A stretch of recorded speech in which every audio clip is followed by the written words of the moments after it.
Oke, selamat sore menjelang malam, hampir saja malam dan mungkin malam di bagian timur sana. Assalamualaikum warahmatullahi wabarakatuh.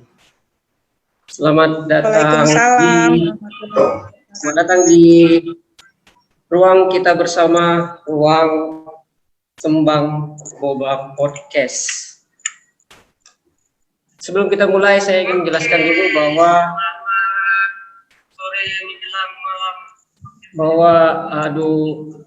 podcast kita ini sebenarnya saya ingin mengingatkan bahwa ini bukan format webinar seperti yang seringkali dihubungi di sini. Saya seringkali menemukan beberapa yang mendaftar ingin bergabung, tapi kemudian beberapa hal-hal yang agak sulit untuk diwujudkan, yaitu misalnya sertifikat, kemudian hal-hal lain yang agak sulit untuk kita penuhi karena ini bukan webinar. Sekali lagi, ini adalah podcast ditujukan untuk memberikan ruang kepada teman-teman semua sebagai sumber referensi maupun sumber refleksi, dan juga semoga juga bisa menjadi inspirasi bagi teman-teman ketika menemukan pada titik yang sama dengan titik topik yang kita bahas setiap hari Jumat.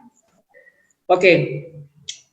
Alhamdulillah hari ini saya berhasil dipertemukan dan akhirnya bisa disembangin oleh orang lama. Boleh disebut tokoh ini ya? Belum ya?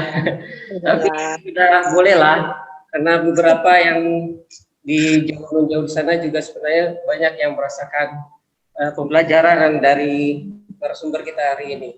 Jadi hari ini saya akan membicarakan, mengajak kita semua untuk coba bernostalgia. Judulnya bernostalgia perjuangan. Kemudian sebelum saya lanjut, saya ingin menyapa dulu ada Mbak Munarti. Selamat sore Mbak Munarti, selamat bergabung. Nanti juga sepertinya Mbak Munarti setelah saya tanya-tanya ternyata punya relasi juga dengan narasumber hari ini. Mungkin nanti kita akan di segmen pertama juga akan menanyakan ke Mbak Munarti seberapa kenal dengan narasumber kita ini, dan mungkin kita akan mendapatkan dua sudut pandang, dari sudut pandang saya yang mengenal narasumber, kemudian nanti Mbak Munarti juga akan menjelaskan, menceritakan sudut pandang Mbak Munarti terhadap narasumber kita yang hari ini. Oke. Seperti tagline-nya Sembang ini ditujukan untuk menjadi ruang connecting, sharing, and healing. Jadi kita berusaha untuk selalu terhubung, kemudian berbagi, dan semoga bisa menjadi ruang untuk pemulihan bersama. Kita tahu bersama bahwa sekarang ini kita masih berada pada situasi pandemi yang mempersulit banyak hal, relasi, hubungan kita dibatasi dengan berbagai persoalan, tapi kemudian kita selalu mencari cara agar tetap terhubung, berbagi, dan melakukan pemulihan bersama. Oke, mempersingkat waktu, saya ingin memulai pembicaraan kita ini, berbicara tentang nostalgia perjuangan. Nanti agak panjang pembicaraannya. Sebelum kita mulai, saya ingin temanya heroik nih. Seolah-olah ya. Oke, sebelum kita mulai saya ingin narasumber akan berkenalan dulu lah, menjelaskan mulai dari identitasnya, kemudian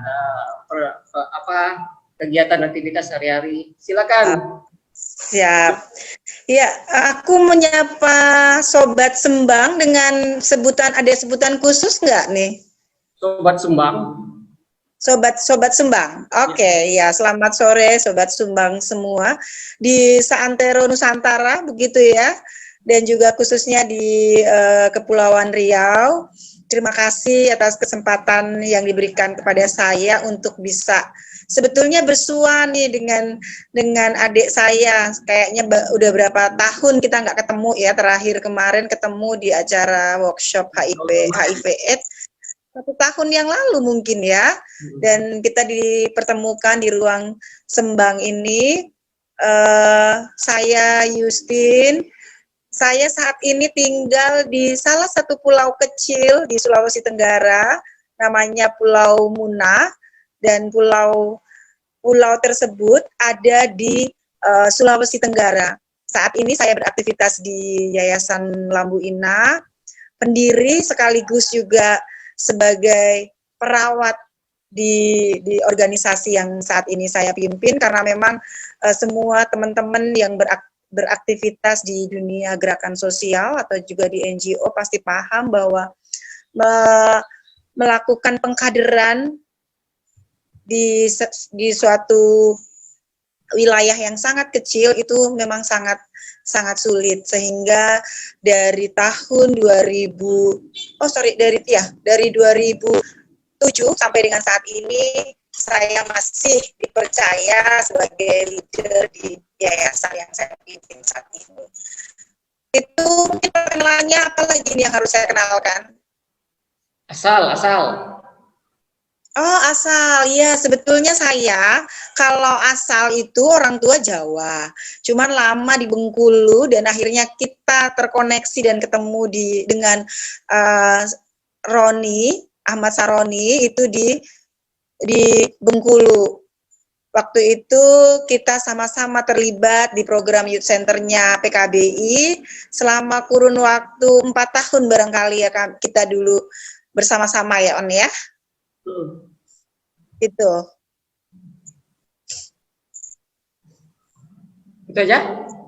Apalagi status. Kalau di pelatihan kan biasanya status. Sekarang saya ibu yang happy gitu ya, ibu yang happy dari 4 orang anak saya. Anak sekarang memasuki usia remaja, usia yang penuh tantangan. Kalau dulu di Youth Center kita sering memberikan pelatihan, pengayaan informasi tentang kesehatan reproduksi. Saya ditantang nih sekarang untuk bisa memahamkan itu ke anak-anak saya yang menjelang remaja. Oke, semoga itu memuaskan dan perkenalannya, dan berharap nanti kita akan menjadi lebih cair ketika sudah sering mengenali. Saya ingin memulai cerita lama nih. Jadi diskusi kita ini, saya ingin memulainya dengan cerita dari saya dulu. Dulu pertama kali kenal, saya manggilnya Ayu nih, kawan-kawan semua. Kalau di Bengkulu itu Ayu itu kakak perempuan di atas. Jadi beliau ini sebenarnya bagi saya, beliau ini sebenarnya kalau dalam hubungan biologis itu kita punya kakak kandung. Nah, jadi beliau ini sebenarnya kakak kandung ideologis. Bisa disebut kayak gitulah ya. Namanya juga Begitu, Rita kan? juga. Ya, namanya ada Ritanya juga. Kakak kandung biologis saya Rita. Kakakmu Rita ya? Ya, kakak kandung ideologis juga namanya Rita, ada Ritanya juga. Jadi kalau saya ingat dulu itu tahun saya itu sebenarnya mengenal kehidupan sosial, aktivitas sosial ini sebenarnya udah dari SMA kelas 1. Tapi kemudian itu dilandasi duluan di SKR ya. Nah, ya SKR ya namanya ya. Dulu SKR itu dilandasi oleh pemikiran, bukan pemikiran sih. Latar belakangnya sebenarnya karena kakak itu pengen saya hidup di jalan yang benar gitu. Jadi dimasukinlah di SKR. Kemarin tuh tidak di jalan benar. Ya, karena ketakutan nanti bergaul, karena udah masuk SMA kan. Kemudian juga secara pribadi saya itu sebenarnya orangnya antisosial. Nah, kemudian kakak saya itu orangnya begitu sangat sosialis gitu. Jadi beliau itu pengennya saya juga lebih bergaul, lebih dekat dengan orang, kemudian juga terkendali. Jadi tidak masuk ke hal-hal yang tidak benar gitu. Akhirnya dimasukinlah, didorong aja masuk SKR ya, Sanggar Konsultasi Remaja judulnya ya. Mulailah waktu itu, wow, luar biasa, menyenangkan. mengenal orang-orang, kemudian tapi nggak ketemu juga semangatnya apa ya. Tapi kemudian akhirnya ketemu pada saat ada status nih, jadi ada pride-nya ini masuk, jadi terus terpilihlah menjadi konselor senior. Kemudian terlatih, ya punya sertifikat terlatih sebagai konselor sebaya senior di sekolah. Wah itu pride-nya luar biasa itu, kebanggaannya luar biasa itu. Itu kayak posisinya lebih tinggi gitu. Tapi kemudian 1998 tamat, selesai, kemudian kuliah 1999, 98 tuh masih ikutan juga tuh arus aksi yang 98 itu, tapi bagian reformasi ya bagian tukang bikin nasi bungkusnya, bagian dapur.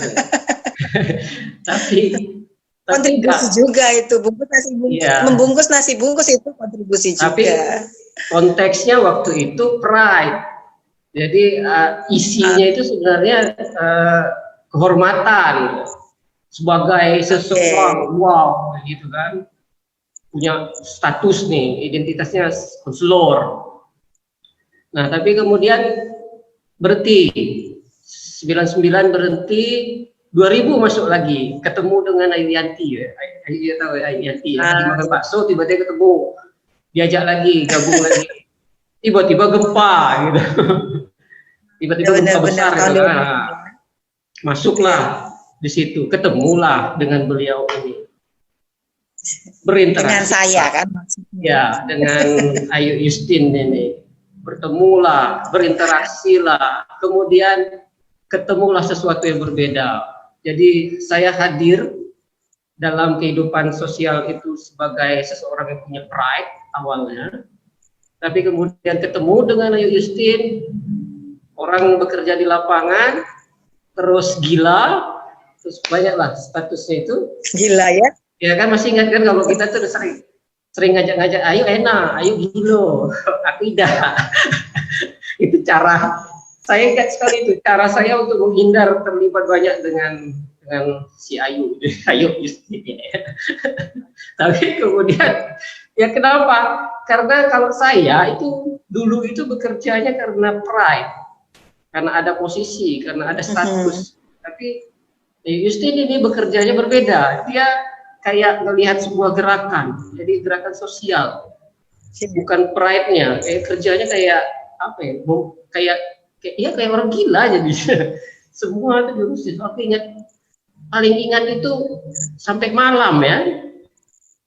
Padahal bilang ya sempat ya, waktu itu kita kan memang kerja nggak kenal waktu ya, sampai hampir beberapa waktu kadang kita nginep bareng gitu di sekretariat CCRR tuh. Dan momen-momen itu tuh yang bikin kangen loh sampai sekarang. Iya, tapi aku tidak. Tapi aku kan dulu sempat ngomong gitu. Kan itu bilang yang dikejar pride ya. Iya. Kalau aku kan enggak, kebersamaan. Sempat bilang waktu itu kan, yuk kan jam kerja kita udah habis nih, yuk. Ngapain kita harus ngurusin sampai ke bawah lagi? Itu kena marah habis. Padahal memang ya begitu adanya, kita punya jam kerja, kita punya urusan lain selain itu. Tapi habis itu itu momen pertama kali aku dimarah, kemudian menghancurkan semua pride itu, kemudian berpikir ulang, kalau mau hidup di dunia ini jangan karena pride, harus ada isinya, kamu mau ngapain. Nah, itu baru ketemu, itu pertama kali aku ketemu. Makanya secara ideologis itu kakak kandung ya, ketemu dengan ayahnya. Nah, ini yang akan kita diskusikan kawan-kawan semua. Jadi menarik ini, bagaimana kemudian kita mengisi visi kita itu dengan sebuah perjuangan yang perjuangan yang hidup gitu. Bukan sesuatu yang hanya sebatas goal setting saja, tapi sesuatu yang hidup, yang memberikan manfaat jauh, tidak hanya untuk kita, tapi juga untuk orang. Nah, ini kita akan mendiskusikan lebih jauh dengan Ayu Justin ini, karena saya pertama kali mengenal gerakan sosial yang sebenarnya itu ketika mulai berinteraksi dengan Ayu Justin. Makanya saya undang untuk Sembang ke sini untuk berbagi cerita dengan kita. Mudah-mudahan ini juga menjadi referensi sekaligus juga menjadi insight atau inspirasi untuk kita semua. Jadi apapun yang kawan-kawan lakukan, apapun yang kawan-kawan perjuangkan, isilah itu dengan sesuatu yang bernilai, ada value-nya. Tidak hanya sesuatu yang target goal setting saja. Ingin jadi ini, ingin jadi posisi ini, gitu. Kalau itu kan hanya sesaat, begitu dapat ya sudah. Tapi kalau ini kan beda. Nih, kayak ini kan Justin ini nekat merantau, itu nggak jelas mau ngapain gitu kan. Tapi dia kayaknya berisi terus, ada aja. Nah, nanti kita diskusikan lebih jauh. Enggak juga. Ya. Kan ini versiku. Sebelum aku mau lanjut, ini ada Mbak Munarti. Mbak Munarti dari tadi saya sapa, tapi nggak nggak on. Ini ada Munarti ya. Kebetulan Munarti ini staf saya nih, nggak tahu nyari di mana dia sekarang. Sip. Mbak Munarti. Ya, halo. Oke, Mbak Munarti, sebelum kita memulai jauh, itu tadi kan saya cerita versi saya nih, biar ada dua sudut pandang. Aku pengen juga dengar nih dari Mbak Munarti, katanya staf di organisasi yang sama dengan Justin ya? Iya. Oke, menurut Mbak Munarti, Justin ini gimana rasanya? Apa berubah atau enggak? Nanti saya pengen tahu. Iya, buat saya terima kasih. Mungkin baiknya saya perkenalkan diri dulu ya, Kak. Boleh. Ya, saya Muna. Biasa Munarti, tapi biasa kalau di kantor itu biasa dipanggil Muna gitu. Awal bergabung di Lambu Ina itu saya sejak 5 tahun terakhir, kurang lebih tahun 2015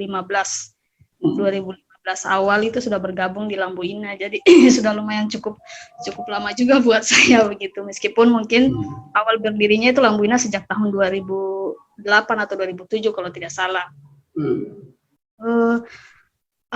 Sebetulnya sebelum tahun 2015 itu saya sudah sering dengar cerita soal kerja sosial yang dilakukan oleh Yayasan Lambu Ina itu sendiri lewat gerakan-gerakannya di lapangan begitu kan. Dan saya sebetulnya sudah lama tertarik sejak tahun 2015 itu saya sudah lama sekali tertarik begitu. Tertariknya karena salah satunya ya karena direkturnya begitu yang memang punya semangat kerja sosialnya itu yang tinggi dan itu bikin saya menjadi terinspirasi begitu. Buat direktur saya, yang ini, yang gabung ini. Ya. Terus gimana menurut Mbak Muna? Gimana sih? Kalau buat saya Mbak Justin itu orangnya yang pertama itu adalah orangnya disiplin, kemudian jujur dalam soal kepemimpinannya ya, yang saya lihat jujur, kemudian disiplin, kemudian juga dia orangnya fleksibel begitu, tidak kaku dengan aturan-aturan yang sudah diberikan kepada kami di kantor begitu kan. Dan bisa menempatkan dirinya bahwa di mana dia harus memposisikan diri, bahwa di mana dia sebagai pimpinan lembaga, di mana dia harus menjadi teman kami dan di mana dia harus menjadi sahabat kami. Itu sih yang saya lihat. Oh, dia berarti bunglon maksudnya.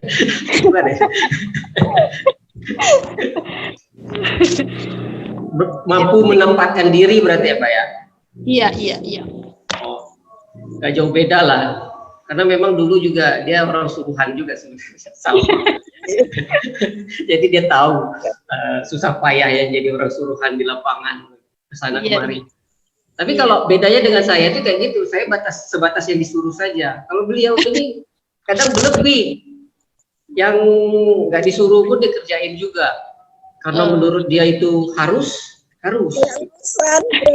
Terus kita yang dipaksa dia untuk, kalau mau ngapa-ngapain jangan tanggung-tanggung. Oke. Terima kasih Mbak Muna atas yang disampaikan. Oke. Kayaknya terlalu jauh lah ya berubahnya. Hanya jabatannya aja yang belum. Iya Kak. Iya. Makasih Mbak Muna. Terima kasih, sama-sama Kak. Oke, kita kembali ke Istin nih. Yuk. Yo. Aku pengen dengar dulu cerita dari Ayu nih. Dulu Ayu pertama gabung tahun 2000 ya? Tahun 2000 di CCRR. Waktu itu awalnya diberi jalan oleh almarhum Pak Bagus. Kebetulan saya adalah mahasiswa FISIP, mahasiswanya beliau, dan saat itu awal mulanya ketika kita berinteraksi di kelas itu ada suatu momen beliau memberikan undangan untuk acara Musda ya, kalau nggak salah musyawarah wilayah KPI yang pertama di Bengkulu. Nah, saya diajak tuh untuk gabung di sana. Saya datang, saya ajak teman-teman, nggak ada yang datang, saya datang sendiri tuh di Hotel Horizon. Dan saya di situ ketemu dengan beberapa aktivis perempuan di Bengkulu. Dan saya lihat kok semua hebat-hebat banget gitu kan. Dari acara itu terus kemudian saya terinspirasi. Suatu saat saya kepengen deh seperti mereka. Ada senior-senior kita di PKBI, ada Odang, almarhum Odang ya, Ayu Irna, Ayu Eva, Mbak Yun Indu, dan beberapa teman-teman senior yang lainnya. Kemudian besoknya saya diajakin sama Faisal, karena kebetulan almarhum Pak Bagus menitipkan saya ke Faisal. Mungkin Roni kenal ya sama Faisal ya, karena setahu saya Faisal itu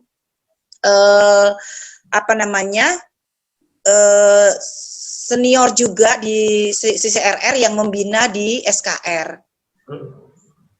Nah, kemudian setelah itu saya intens tuh datang bergabung dengan CCRR. Awalnya cuman clipping koran kalau ada kasus-kasus yang berkaitan dengan isu soal kesehatan reproduksi, persoalan kehamilan tidak diinginkan, soal aborsi. Jadi awalnya saya benar belajar mengenal soal gerakan sosial itu dari nol.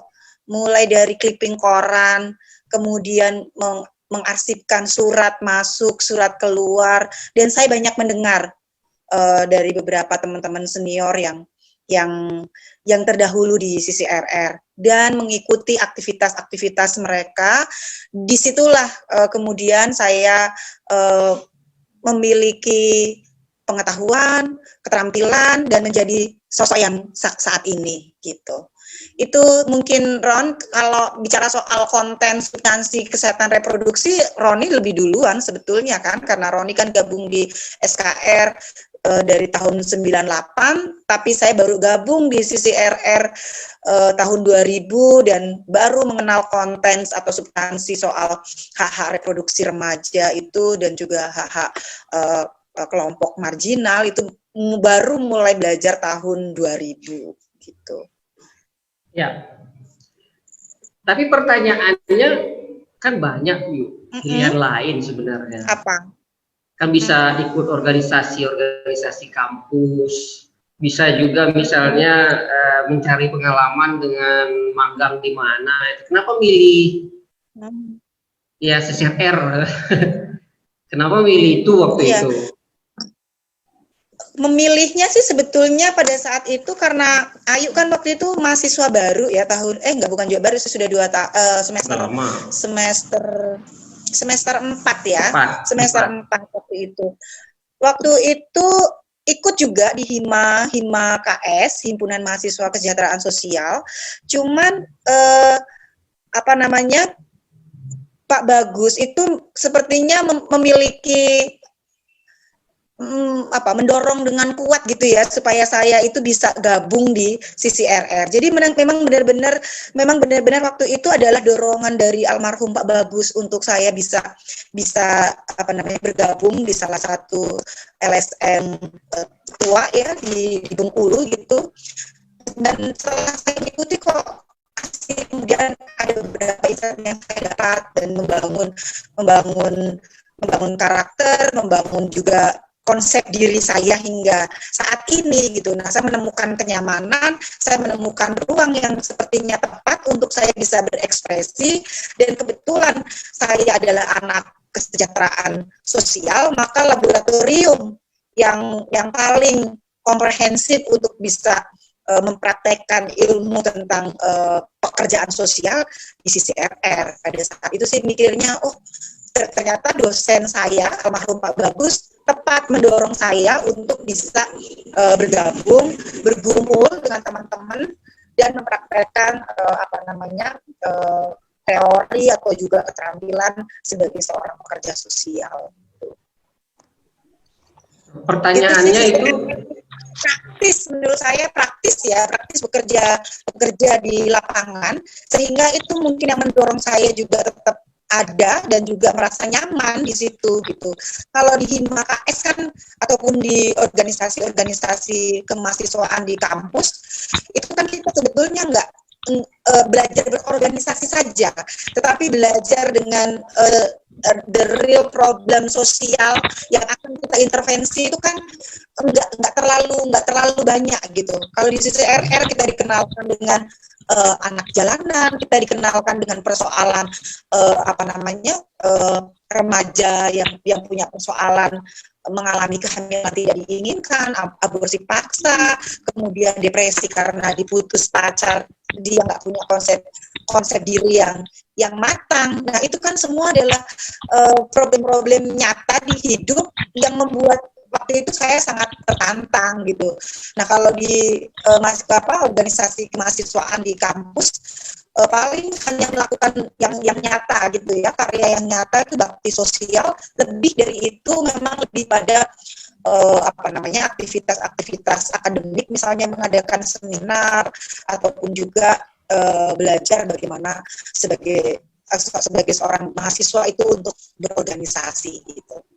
Itu mungkin yang membedakan kenapa saya lebih kemudian konsentrasi fokus gitu ya di CCRR PKHDI dibandingkan juga dengan organisasi-organisasi yang lain.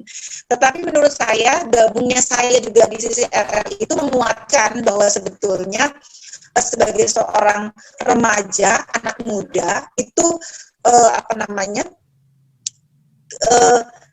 kita sebetulnya harus ataupun nggak salah untuk banyak berorganisasi, apakah itu di kampus, kemudian di luar kampus, atau juga di organisasi kemasyarakatan yang lainnya. Karena di waktu yang bersamaan setelah saya bergabung di CCRR, saya juga bergabung di Koalisi Perempuan Indonesia. Saya juga masih tetap juga aktif di organisasi di kampus gitu, karena keterlibatan saya di organisasi-organisasi itu juga turut menempa juga ya menempa saya menjadi sosok yang seperti ini. Itu. Oke, sebelum saya lanjut lagi, saya ingin menyampaikan dulu teman-teman yang ikut gabung di online kita ini, silahkan di Sembang, halaman Sembang, atau scan saja kalau mau ini. Kemudian juga kalau mau bergabung ketemu langsung atau ada seseorang yang di masa lalu, ayo Justin, silahkan aja gabung di grup di room kita ini dengan ID yang sudah ada tertera di sana. Atau tinggalkan komentar Anda di halaman Sembang di siaran langsung ini, dan nanti akan saya coba bantu untuk bacakan untuk respon yang teman-teman tuliskan. Oke.